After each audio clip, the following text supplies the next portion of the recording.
Hello, welcome back to On Air with Dr. Pete. As you know, we try and bring you many different topics of discussion. Some are happy, some are interesting, and some are sad. And today's topic, although not always pleasant, it's important in a heavier conversation related to grief. If you're a human, then you most certainly have faced grief. And as mental health professionals, we're going to bring you some insight into that today. And that's why I'm so thankful to have our very special guest here today, Laura Walton. Thank you for being here. Welcome to the show. Yeah. Hi. Laura is, yeah, we're happy to have you. Laura comes from Grief on Purpose. It's a revolution in how we navigate the uncharted terrain of loss. So Grief on Purpose is a movement for those who carry weight of grief, death, or dying. Her ultimate mission is to empower you not only to survive, but to thrive, which of course I love. Laura and her team help integrate your grief as a catalyst to a more powerful, purposeful, and fulfilling life with both compassionate guidance and support. So we're going to jump right in today. So I know that you, Laura, all too well, you're very intimate with the devastating effects of loss and personal grief. So would you share your story with us? Yeah, sure. So I do what I do essentially because of my own personal experiences with death, which what those were for me was when I was 21, my dad committed suicide. And then when I was 26, my then boyfriend / best friend died of a drug overdose. And I was just kind of left floundering. Both those, it shattered my world, shattered, everything I had known thus far, and was left floundering, trying to figure this out in a way where I just felt very alone. And so that was my motivation, my inspiration to, eventually I went to grad school and built a mental health practice, and then built this other business. So those situations were the catalyst for all of what came next. Yeah. I mean, yeah, like you said, floundering, it really is these two important people in your life that all of a sudden within 5 years of each other are just gone.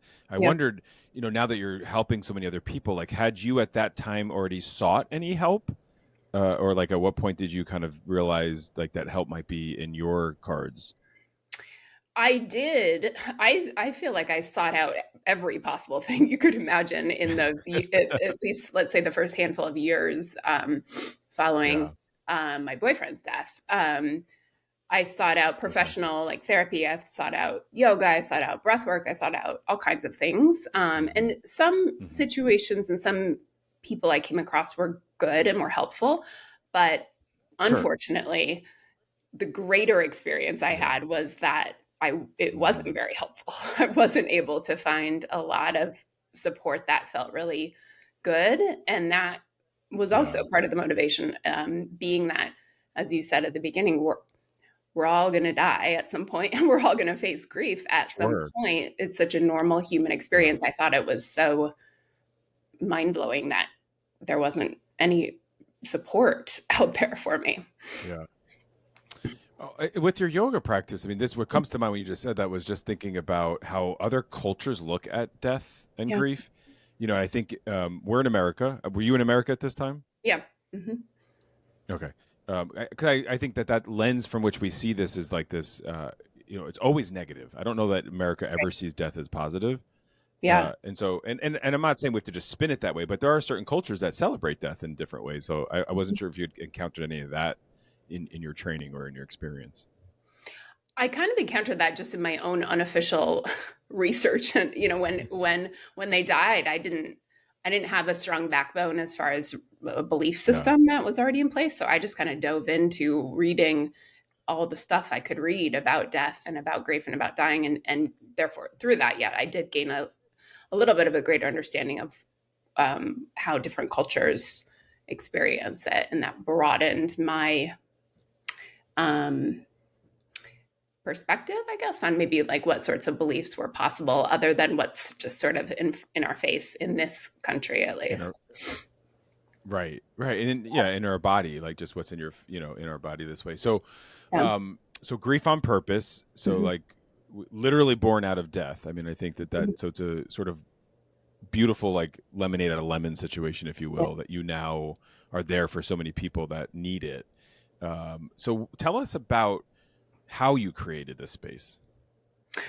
Well, yeah, so I feel like there's a lot of layers to this, but my Yeah, the break yoga it down piece for us. the yoga piece comes in first. I had actually been practicing Okay. yoga.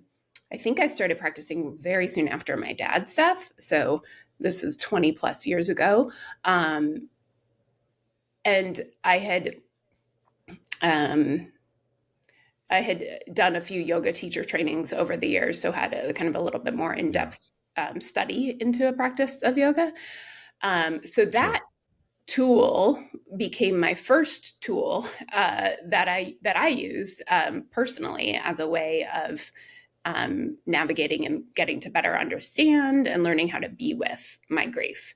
Yeah. Um, Hmm. and I taught yoga a little bit, but it was more like for the general public as opposed to like specifically for like grief or mental health. And then I Sure. eventually decided I wanted to go to grad school to become a therapist. And Okay. so Nice. I did that. I, Hmm. as a therapist, or, yeah, mental health professional, you might know there's a lot of hours to complete. There's a lot of hoops to jump through, so Yes. that Yes. takes a Lots lot of of years. graduate credits to Yeah. complete and papers to write. Uh-huh.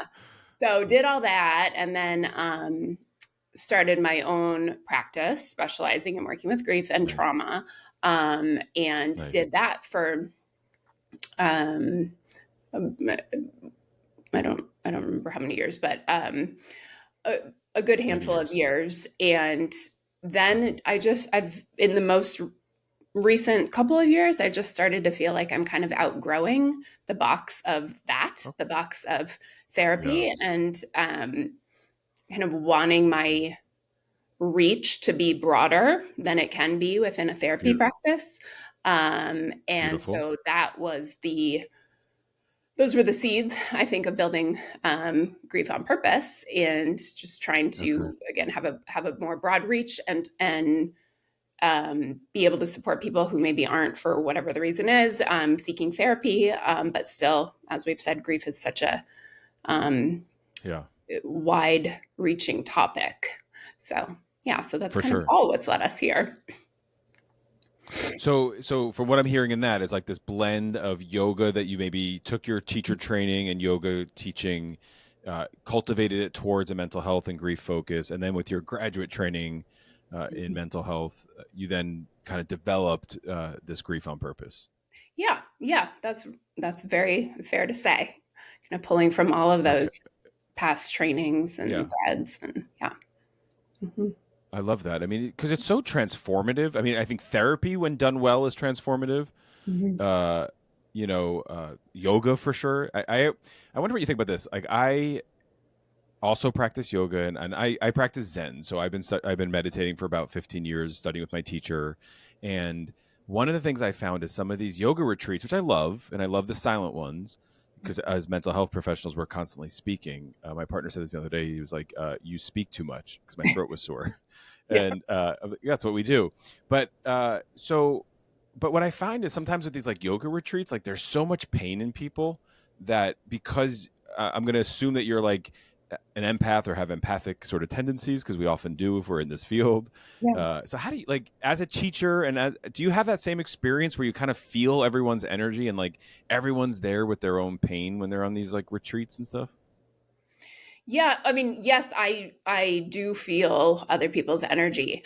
I don't I, I actually don't know that I've done one yoga retreat that's coming to mind, but I haven't done a ton of them. Okay. And Okay. that was quite a few years ago. So specifically within the context of a yoga retreat, I don't have as much personal Yeah. experience there, but I could see it because you're opening up, Yeah. everything. You're getting into the body. You're moving that Yeah. stored emotion in the body. Um, Right. yeah. Right. So I mean, that's what made me think about it, because grief, like, there's probably so many people that go on these after a grief moment, like you said, dad completing Yeah. suicide, this Mhm. long-term boyfriend overdosing. Those lead people to these journeys. Yeah. My goal, and I love that you're trying to like reach larger audience. My goal is to like, let's not wait for that.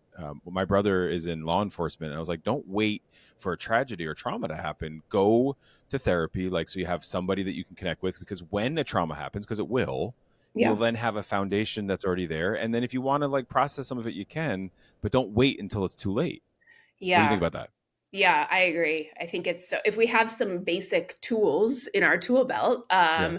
it's and yeah, as you said, life is going to happen, whether that's grief specifically or not, it's going to happen. And Right. to go into it a little bit prepared with these Yeah. basic tools, I think can be really helpful.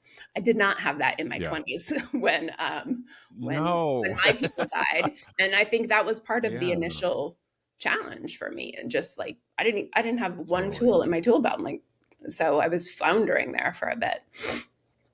Totally. I'm glad you just said that because I that was sort of the question I was trying to ask, but I felt it was too judgmental to ask it. No. Like because I was wondering because it's like in today's world, so many people have more tools. Like I didn't like you know I work predominantly in sports, and there was no one like me in sports when I was an athlete. And the fact that I could work in collegiate sports and give these ladies and men tools at 18 years old, I'm like, God, Mhm. I would be annoyed if I heard me at 18, but I'd be thankful at 25 when I needed it. Yes. Yeah, absolutely. I think that's very similar for me. The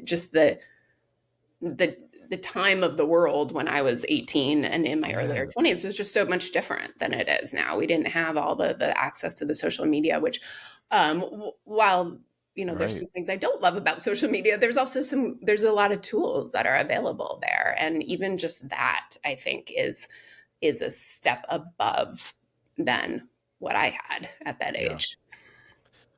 So, what would listeners, if they're like, hey, what is grief on purpose? Like, if, what would it look like if they were signing up with you or someone on your team because they were struggling in grief? Yeah.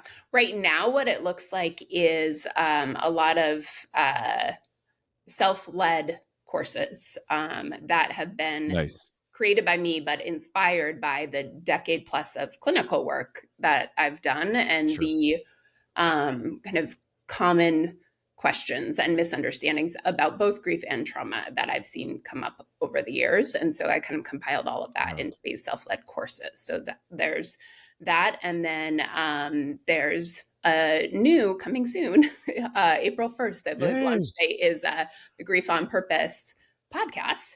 And Nice. yeah, so that will just be at least the way I'm seeing that now is just conversations about death and grief. It just Yeah. to normalize that as being something that we talk about. Yeah. Yeah. And there's also a book in the works that ties together Hey. yoga and grief and kind of really breaks down what yoga is and how the practices of yoga apply to grief. Oh, I love that. I can't wait to hear all that because like we've been saying, it really is, so important that people have access to tools. I'm sitting here thinking that if I was a good podcast host, so hopefully yours will be a lot better than mine. But I'm sitting here thinking I would have probably had the DSM diagnoses because I know that there's like a prolonged grief disorder. Mm-hmm. I'm trying, but there's an adjustment disorder which drives me insane because adjustment disorder is like you have 6 months to get over the situation. Like how did they come up Yeah. with 6 months? Yeah. Like if your dad completed suicide, you have 6 months to get over that. Like, come Yeah. on. Yeah. I don't, Yeah. yeah. So There's a bereavement something, and then there's the newer one, which is the prolonged grief disorder. Which, yeah, I agree. It's an okay, arbitrary number that that you're like, yeah, this is totally. the timeline by which you should be over it, and what does that Yeah. even mean to be over it? Um, and Yeah, we're what does it? What in your experience? What does it mean? I often find clients are like, "When am I done?" And I'm like, "There's yeah. no certificate. It's not like you get a diploma and you're done." So, Mhm. in your experience, when is it done? I don't think it's ever done. Um, That's right. you're never done grieving it, but it will change as Yeah. time passes and as your life changes, it will change. And I think some days you might call that change good or better, and some days you might Yeah. call that change worse. It's just always going to change, but it's never done or gone because if you think about it, there's always, Right. even 30 years pass. Let's say you hear a song that reminds you of the person, or you see somebody who looks Hmm. just like them. There's always, or you have, a life event, you get married or you have a child and that person's no longer here to be a part of that. There's always going to Right. be something that comes up in you in response to that. So that's always going to be some piece of the grief that is still alive for you in that moment. And Yeah. I actually think that's pretty beautiful. I was actually just thinking that, Yeah. but we probably think alike. So maybe listeners might not understand that. So why do you think it, like, how would you explain why that's beautiful? Ooh, because that person who died is, and I'll say the death and therefore the grief that you experienced changed Yeah. you in a way. Like you're never the same post death than you were Mm. pre death. And Right. when the initial fire from that kind of dies down a little bit and a couple years pass, let's say, and you're living your life, you're doing your thing, in my experience at least, you can lose touch a little bit with how monumental that thing was that Mm-hmm. happened. And so I think when you have these things that remind you of it, pulls you right back into that. And it's like, oh yeah. Yeah. And you're in connection again with that person, and you're in connection with with the way you might have felt when you were at a more vulnerable place. And I think, yeah, I Mm. think that's not something to be afraid of or ashamed of or run away from. Um, Yeah. Maybe long-winded answer, but what's beautiful about it is the No, humanness of it. not long-winded at all. Thank you. I mean, because I think that's helpful because I work with a lot of men, Uh-huh. and a lot of very masculine heterosexual men, and they got the sunglasses on at a funeral, Yeah. and when they first start crying with whatever they cry about in session, they're like sort of mortified that they're doing it. It's like, Mhm. no, green light, like Yeah. that's normal, that's human. Go ahead, go do it. Yeah. Yeah. You It's know? beautiful. And I like, you know, Yeah, seeing that in general because it shows that humanity that we all share. yeah. Okay, left field question. Sorry, this just Yeah. popped in my head. I I'm in New Jersey, outside of New York, and I love the Long Island Medium. Do you have Mhm. any opinion about that work or about any of that you're I willing to do. share? Yes. Yeah. Well, prior to my experiences with death, that was just something I was always kind of curious about and interested in. And Yeah, I've done a few yeah. medium readings over the years, Okay, some better than okay. others, or some that I guess not better, but some that I felt like resonated with Sure. me more than others. Yeah. But I've had a couple medium experiences that were so accurate that it was almost undeniable that this couldn't be real. It had to Wow. be real because the information that was coming through was so 100% spot on. And I also was so curious about it a couple years ago that I did a short like mediumship course online just to learn a little bit about Okay. it. Yeah. And in Yeah. a part of that was my own practice of doing that.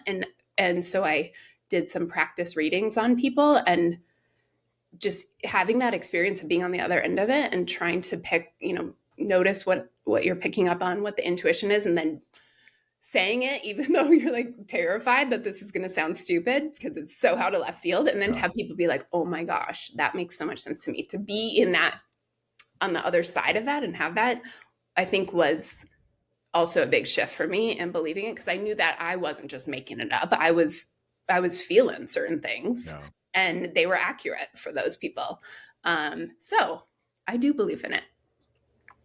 I love that. Well, and Yeah. I do too. So that's why I Yeah. was, but I think sometimes as licensed professionals, and I think that's what you were getting at, like you're trying to broaden your reach, which I love, and keep doing it because we need to. I mean, it's not like sitting one on one with the person that's beautiful, but it's limiting, and it's Yeah. really limiting to our ability to scale and just to really have access to, so people can suffer a little less. So Yeah. keep doing that, and thank you for that work that you're doing. Yeah. Thank you. All right, so what other advice would you have for listeners who might be in like a prolonged? By the way, I just read that the DSM-5 prolonged grief is 12 months. Yeah. So cool, like sure. Yeah. In 12 months, you'll Uh, be good. I don't know. it's so like so. Well, okay, sorry. Let me take the cynicism out of this, listeners. If it's less than or more than 12 months, that's cool. Like, it's okay to have grief for as however long it is. We have diagnoses that kind of help insurance pay or other sort of issues that's there for. But the truth is, your experience is far more powerful than what a book is going to tell me your diagnosis is. You with me on that, Laura? Yes, absolutely.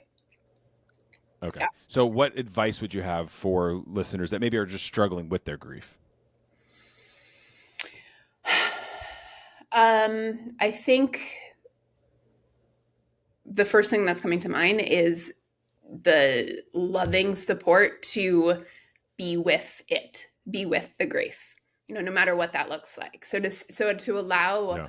ourselves to sit with it, even if that's just for literally a minute or two, but just sitting and kind of feeling that grief. Because as you said, you were talking about the heterosexual males and their sunglasses. They're not the only ones who That's right. are so uncomfortable with emotion in general, but with grief too, Yeah. grief specifically. So for so many of us, me too, I've been guilty of this, but as soon as you feel it, you're like, oh, let's go Yeah. do something else. Let's get on my phone. Let's have a drink. Let's Yeah. do whatever we can Yeah. do to avoid this.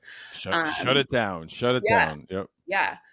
So even if you do the thing, so even if you're like, I'm going to grab my phone and scroll social media, fine, do it. But can Yeah. you give yourself like a little buffer of a minute before you do that, and maybe sit Yeah. with that grief for a minute? And then you can grab your phone if you still Yeah. want to. But building our tolerance, I think, to be able to sit with it actually makes it easier in the long run Yeah. to grieve, to be with it. Yeah. That's great advice. What about like any story that comes to mind of somebody obviously de-identified, or your own, about just success, like sort of how this helps to transform people?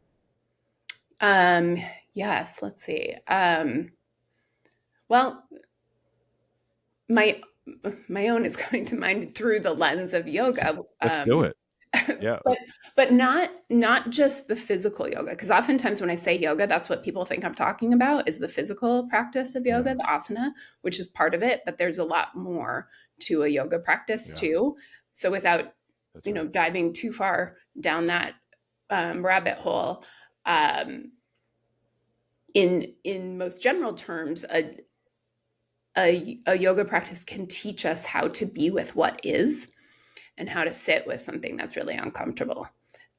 So that Yeah. is the biggest thing, probably the biggest lesson that I Mm. learned over the years from my yoga practice, specifically as it relates to grief, is how to be with something really uncomfortable.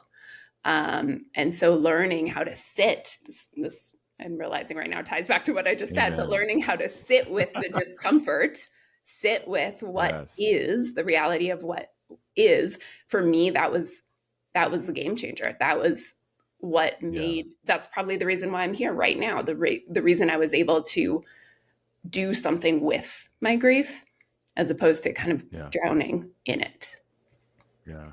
It's a really inspirational story, and I know that it's helping listeners, hear that side of it. So, I'm not going to put you in the spot, but there's 5 actionable steps that you've come up with, Mm-hmm. and that they're really good takeaways for people to manage personal grief.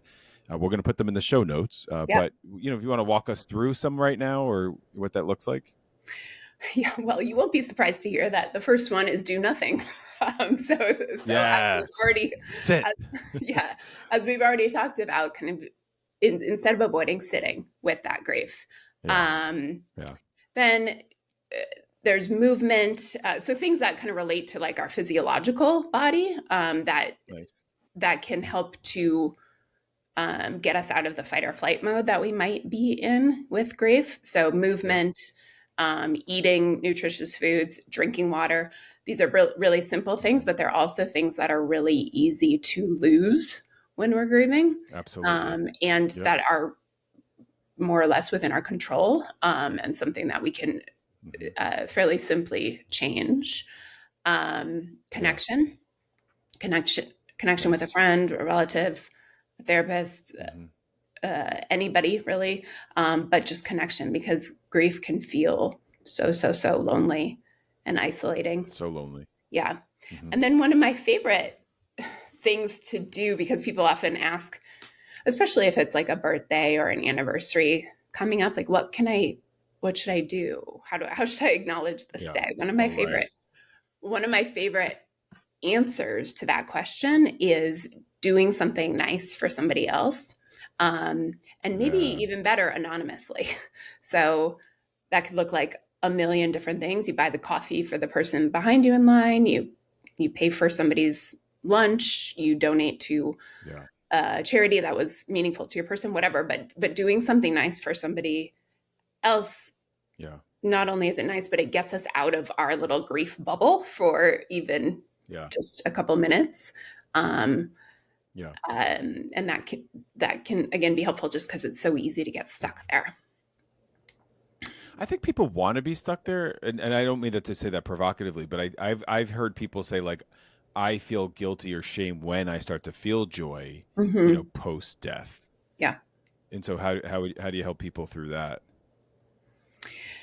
Just normalizing that's Yeah. normal to feel that, because it Yeah. can be such a hard concept to wrap our minds around. How can I possibly be joyful or happy if this person is no Yeah. longer alive, right? So it's super normal to feel that, and that's Right. okay to feel that. um i Yeah. think I think people feel that, but then there's a layer of like shame on top of that, like maybe I shouldn't be feeling this. Totally. And so just Totally. acknowledging that we feel that, and that's okay. Yeah. Sometimes Yeah. even just that I've seen that. removes. Yeah. Yeah, just that normalization, the Yeah. validation. I've seen that sometimes Mhm. with like, parents that lose a child, that's Yeah. always they feel like they should, like their life should go on. Why wasn't Mhm. it them versus the child? Yeah. Um, there's no, it's really hard to have an answer to that, so there's not really Yeah. an answer to that. Yeah, there's not an answer to it. And Um, that's sometimes the hard part, is sitting with the no answer. Right? that's right. Yeah. We always say in Zen, it's the unknowing, it's a letting go of knowing. Yeah. Yeah. Laura, this was great. Tough topic, deep topic, but I really appreciate your insights and your compassion and what you bring to this. And so thank you for helping so many people through their grief. Where can people find you? Yeah, my website is griefonpurpose.com. And then on social media, so Instagram and Facebook, it's grief.on.purpose. Nice. So Grief on Purpose, check it out. Laura Walton, and there's going to be a book and a podcast. And so maybe you'll have me on and I could talk about some of my grief. I remember my first grief experience, like post Zen training, Mm-hmm. because I felt like I wasn't supposed to feel sadness. Like the intellectual me was like, no, I have non-attachment. I've done the work. I sit hours and days, Yeah. and yeah, it was really a cool experience actually. So Oh, yeah. I maybe love that. you'll Yeah. have me on and I could share that. Yeah. I'd love to talk more about that. I'll be in touch. All right. I was in the back of the church with my sunglasses on, just for everyone to know. But hey, Laura, I appreciate you being here today. I have no doubt that there's several listeners who are struggling with grief, and they're thankful for your guidance today. Really, really appreciate you. And for listeners, thanks for always tuning in. And as always, please like, follow, and share wherever you are on your social channels. We will see you here next week. And until then, spread a little kindness and stay well.